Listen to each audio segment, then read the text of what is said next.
مبسوط اقول انت في حياتي يا حبيبي. ربنا يخليك لي يا حبيبي. الله يخليك ليا، ومبسوط اكتر اللي احنا هنشوف احسن صور في عمرنا كلها. وانا كمان.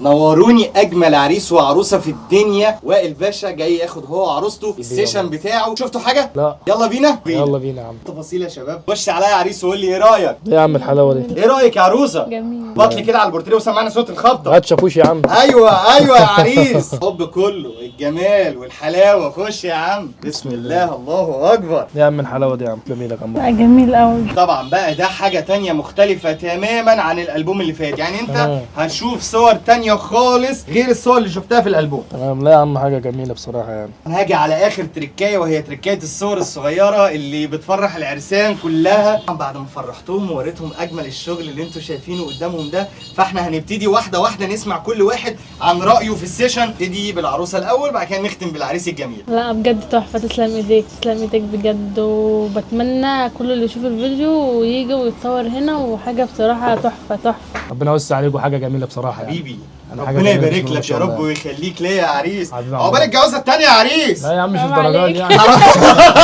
بتقول لك حرام عليك ليه؟ مش عايزاه يتجوز تاني؟